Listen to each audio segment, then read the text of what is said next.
Yon. So, kamusta po mga ka-Streetwise? Ako po si Takeru Miyamoto at welcome po sa aking munting channel. Sa mga kababayan, pag-usapan ngayon natin itong bagong upload na video ni Pebbles Talakera or ni Pebbles Kunanan, di ba? So, bago natin siya pag-usapan or reaksyonan, panoorin muna natin.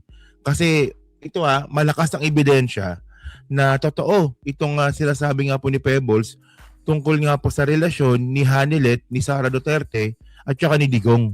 So, ito yung video niya sa kanyang Facebook. Pwede niyo namang hanapin, pwede niyo namang silipin. Oo. Kasi di ko naman gawa-gawa yan, di ba? Yan, so ito yung video. Okay, so panoorin natin, na? O ayan, sasagutin na natin yung tinanong ko kagabi sa Facebook na bago ako matulog, nag-iwan ako ng question na sabi ko pagising ko ng umaga, gusto ko makita yung sagot, and sure ako natatawa ako sa mga comments ng mga sasagot dun sa tanong ko na bakit ipinasa na ni Sara yung responsibilidad kay Hanilet sa kaso ni Digong na inlist na si Kaufman, di ba? After inlist si Kaufman, kay Hanilet na ipinasa yung responsibilidad pati paghahanap sa bagong lawyer. Wait lang. Putulin ko muna doon. So actually, totoo itong sinasabi ni Pebbles. Oo, totoo to. Papakita ko yung ebidensya ko mamaya, no? So, in short, mga kababayan, no? Dati po kasi, si Hanilet hindi makapasok doon sa kulungan ni Digong. Kasi kinukonsider nga siya na outsider. Kasi nga, kabet. Di ba? Hindi ako may sabi niya na ayan ang naririnig natin doon. So, ang problema ngayon ng pamilya Duterte, sa totoo lang, no? Malaki po ang gagastusin nila na pera diyan po sa impeachment ni Sara.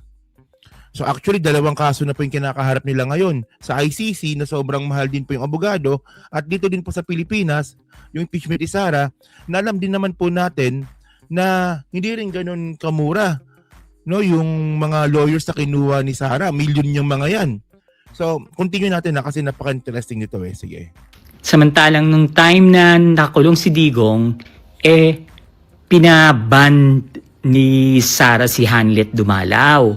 So yung mga after nung mga nakaraang pagpunta ni Sara sa laging nasa Netherlands si Sara sa Dahig, hindi niyo makikita si Hanilet. Ang makikita niyo doon, mas pinaburan pa ni Sara yung ibang kabit. Si Girlie, si Jasmine Egan, di ba? Sila yung nagpupunta. Si Alpotera. Alam niyo ba na lahat ng babae na yan ay iniwanan ng pera ni Digong? Lalo na yung si Jasmine Egan. Ang daming perang iniwan dyan. Dapat nga kine-question yan Questionin niyo yan. Sa totoo lang. So eto na. Bago mahuli si Digong, kasama si Hanilet, saka si Kitty. Yung meron pa silang rally, di ba?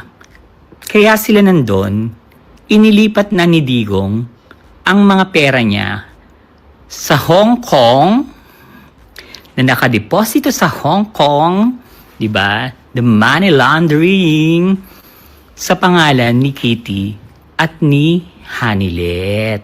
Correct. Nasa kanila ang kayamanan ni Digong.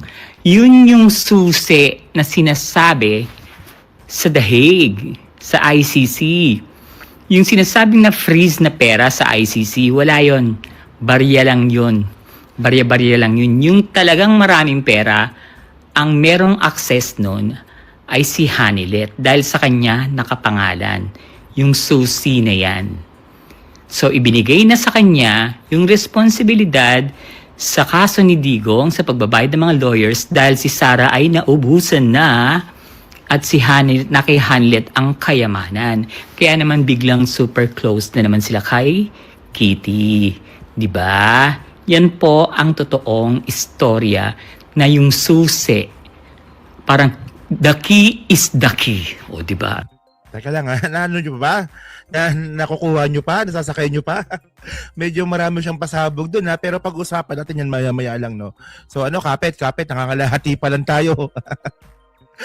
Nangangalahati pa lang tayo. Sige, continue. Ang susi ay yung susi. hindi nakuha ni Sara yung access dahil nakapangalan kay Hanilet yung iniwang kayamanan ni Digong. Ito naman kasi si Sara, okray din. Dapat pinakasimahan mo yung tao. Diba? Tama. Sa totoo lang, hindi ko pinagtatanggol to Doon tayo sa totoo. Sa totoo lang, mas may karapatan si Hanlet kaysa kay Jasmine Egan. Saka dun sa, sino ba yun yung dating reporter ng ABS-CBN? Siya kasi nag-alaga kay Duterte. Yun. Ayaw mo lang kasi, buti lang nangyari yung ayaw mo kay Hanlet. Nagkagulo-gulo kayong lahat. Diba? Chirurut! Alam niyo na yung sagot ngayon. I woke up like this. Diyos ko, ba't ang fresh ko ba? Naiinis ako. Alam mo naman talaga yung mga sasabi ng pangit ako. Maganda naman sila. Lalo na yung Ludovica ba yun? Okay na. Gano'n na siya. Nagraranta. Yan So marami siyang mga binanggit dito, no? Sa pag-usapan ngayon natin yan. Kasi, una sa lahat, mga kababayan, tinan nyo to may papakita ako. Wait lang. Ayusin natin to, no? Yan, okay. Ito. So ito, nakita ko to sa Politico. Actually, last year pa to, no? Last year pa yan. So itong balita na to, no? Hindi ko alam anong rason. Sara Duterte left in the dark why ICC canceled Hanilet's visit to Rudy. Okay. Ngayon, ito yung mga bagay na tago, no, sa pamilya Duterte. Yung kumbaga yung family affairs nila, no, kung nag-away ba si ganito, kung di ba magkasundo yung ganito sa loob ng pamilya Duterte, tinatago nila yan. Okay. So ngayon, itong mga narinig natin usap-usapan, no, na ang talagang dahilan kung bakit hindi na makapasok si Hanilet nung nakaraang taon, doon nga po sa kulungan ni Digong, ang may request talaga nito, yung pamilya ni Digong mismo, na pinangungunahan nga ni Sara. Kasi nga po, si Sara Duterte, yung nangunguna sa kaso ni Digong. No, si Sara yung kumakausap kay Kaufman, si Sara yung nag-aasikaso kung ano ba yung magiging depensa ng legal team nila Duterte, at si Sara Duterte din po yung gumagastos. Okay. So ngayon, ang problema ngayon ni Sara, no? Malaki po ang ginagastos si Sara ngayon sa impeachment trial niya. O, tingnan nyo to Kung tutusin nga mga kababayan, mas malaki pa yung gagastusin ni Sara sa abogado kumpara sa 125 million na confidential fund sa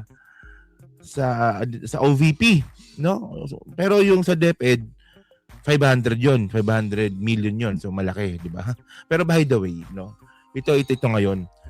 Yung mga dinakaw nga ni Sara, baka 3/4 doon mapunta lang sa abogado niya. Oo. Kasi una sa lahat, mga streetwise, hindi naman po kasi pipitsuging abogado yung mga kinuha ni Sara. So malamang yung acceptance fee pa lang yan, baka mamaya 1 million na, hindi natin alam. So habang tumatagal yung kaso, mas malaki yung binabayaran ni Sara. So naisip ni Sara yan na hindi ko na kayang i-sustain to, bababaliw na ako, may putok ako, gano'n, di ba? So talagang ang nangyari dito, yung sinabi nga po ni Pebbles, na ang hawak na po ng kaso ni Digong sa ICC ngayon, si Kitty at saka si Hanilet. Oo. Kasi nga po, una sa lahat, may kaso po si Sara dito sa Pilipinas, yung impeachment, na malaki po yung gagastusin. Okay. Pangalawa, di ba wala silang ibang choice kundi yung pera nga daw na kay Hanilet. Ngayon, ayan ang kailangan nating makita. Kasi in the first place, mga kababayan, paano magkakaroon ng ganong kalaking pera si Hanilet para po gastusan yung abogado ni Digong sa ICC? Hindi naman siya politiko. Ano yung negosyo niya? Kantin, catering. Nakakaabot ba ng million-million yon? Hundreds of millions ba ang kayang kitain ni Hanilet? Oh. At ito mga kababayan, sinasabi ko sa inyo Kaya ito si Pebbles, ano ko to love ko yan Sana ba yan?